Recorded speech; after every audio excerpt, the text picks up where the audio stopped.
Cerca de 500 anos antes do nascimento de Cristo, uma rede de pequenas cidades-estado espalhadas pelas costas da Grécia e da Turquia iniciou uma das transformações culturais mais espetaculares da história universal. Neste vídeo sobre a Grécia, vamos conhecer os grandes atletas olímpicos, passear pelo Olimpo para ver onde viviam os deuses e descobrir como surgiu aquela centelha de genialidade que deu origem à filosofia. Os Jogos Olímpicos. As Olimpíadas eram uma grande celebração que reunia representantes de todas as cidades gregas. E enquanto esse evento se realizava, as guerras ficavam proibidas. As Olimpíadas eram tão importantes que interrompiam qualquer tipo de conflito entre os povos gregos durante os Jogos. Bem-vindos mais uma vez aos Jogos Olímpicos. A cada 4 anos, esse espetáculo esportivo é trazido a você por Zeus e divindade homenageada nos Jogos deste ano. Bem, amigos, fãs do esporte, já acompanhamos as competições anteriores, mas hoje trazemos a você o evento mais esperado dos Jogos, o pentatlo. 5 modalidades: corrida, salto, lançamento de disco, lançamento de dardo e luta. Para o homem, não havia melhor forma de impressionar uma mulher do que ganhar essa prova, já que ela combinava todas as virtudes físicas e morais. Claro que vocês devem estar pensando que quem ganhava essa árdua competição recebia um troféu e muito dinheiro, como os atletas de hoje. Mas não era bem assim. O vencedor recebia uma coroa de louros. Ah, mas os gregos antigos não estavam no esporte pelo dinheiro. O que interessava a eles era a glória. E nada melhor do que receber a coroa de louros. Essa coroa é um presente dos deuses do Olimpo, patrocinadores orgulhosos dos Jogos Olímpicos. Os deuses do Olimpo. Os gregos tinham deuses e deusas para quase tudo na vida. A guerra. Vamos derrotar todos! O amor. Adoro quando você escreve poemas. A família. Te espero para jantar, amor. E a sabedoria, entre outros. Mas havia um deus que governava todos os outros deuses. Era Zeus. Havia 12 deuses principais e todos moravam juntos em um palácio enorme em cima do Monte Olimpo. Um lugar tão alto e tão íngreme que nenhum mortal conseguia escalar. O Palácio do Olimpo tinha todos os luxos que você pode imaginar.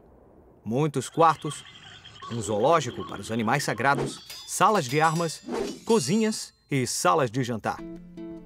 Mas o lugar mais importante era o imponente salão, onde todos os deuses se reuniam para debater os problemas dos homens. Como, por exemplo... Quem nós vamos premiar hoje? Ou ainda melhor, quem nós vamos castigar hoje?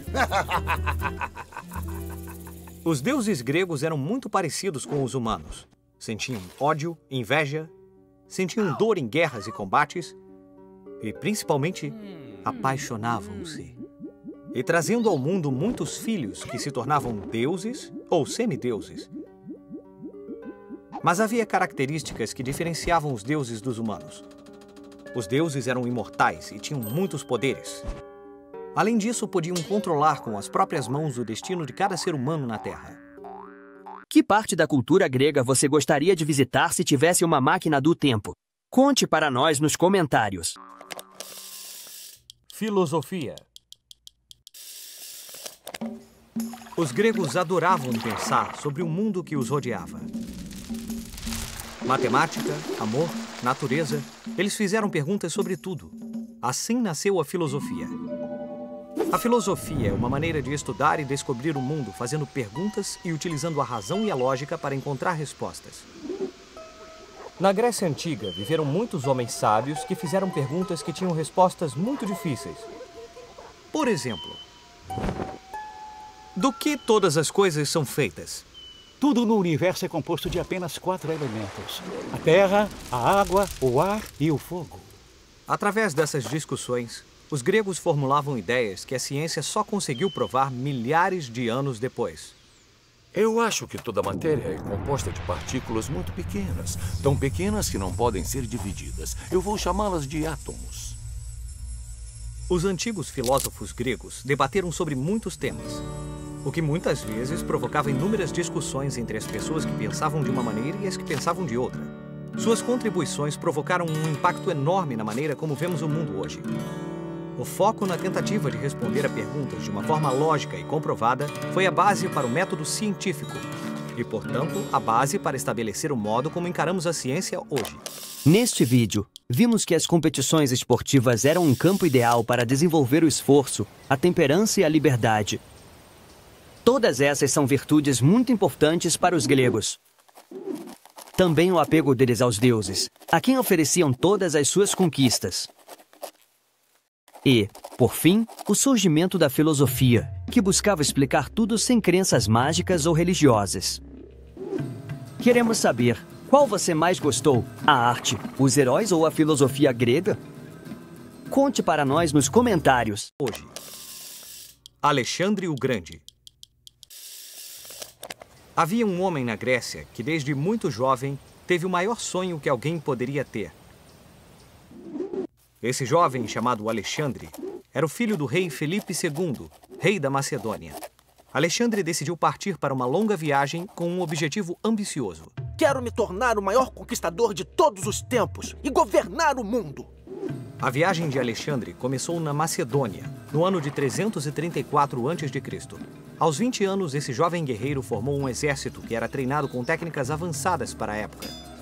Foi assim que alcançou façanhas incríveis. Vamos ver, eu já conquistei aqui, e aqui, e aqui, e quase todo o mundo antigo. Eu conquistei até aqui. O Império de Alexandre uniu o mundo ocidental e o oriental, e assim difundiu a cultura grega.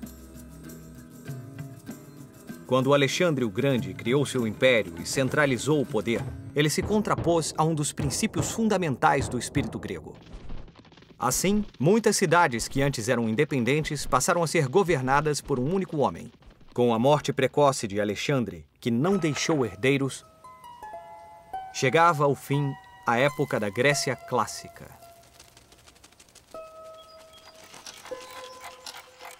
Inscreva-se para não perder a próxima batalha histórica ou a próxima ideia que mudou o mundo. Vamos usar nossa bússola do tempo para ver o que estava acontecendo nos outros lugares do mundo nessa mesma época. O que estava acontecendo na América enquanto Alexandre o Grande tentava conquistar o mundo? Pois bem, os maias estavam construindo seus maravilhosos templos e suas cidades na América Central, onde desenvolveram uma das civilizações mais poderosas e refinadas de todo o continente. E o que estava acontecendo na Europa? Em Roma, por exemplo? Bom, os romanos estavam reconstruindo a cidade, já que alguns anos antes, um grupo de guerreiros descendentes dos celtas, os gauleses, sob o comando do impiedoso Breno, havia derrotado o exército, devastando, destruindo e incendiando toda a cidade. O quê? Roma destruída? Impossível. Mas foi assim, Pipo. Roma foi destruída em 387 a.C. Mas um dos motivos pelos quais os romanos eram uma cultura muito poderosa é porque eles nunca desistiam, mesmo depois de uma derrota devastadora. Eles reconstruíram a cidade após a invasão gaulesa e continuaram seu caminho. Os romanos nunca perdoaram os gauleses por essa derrota. Somente 350 anos mais tarde, um general chamado Júlio César finalmente venceu os temidos inimigos. Inscreva-se para não perder a próxima batalha histórica ou a próxima ideia que mudou o mundo. Continue descobrindo os acontecimentos mais curiosos da história e da ciência no nosso canal do YouTube. Pois com a contribuição de cada um de vocês, podemos continuar fazendo mais e mais vídeos incríveis. Clicando no link do Patreon, você pode obter livros, jogos e atividades com prioridade, além de benefícios especiais.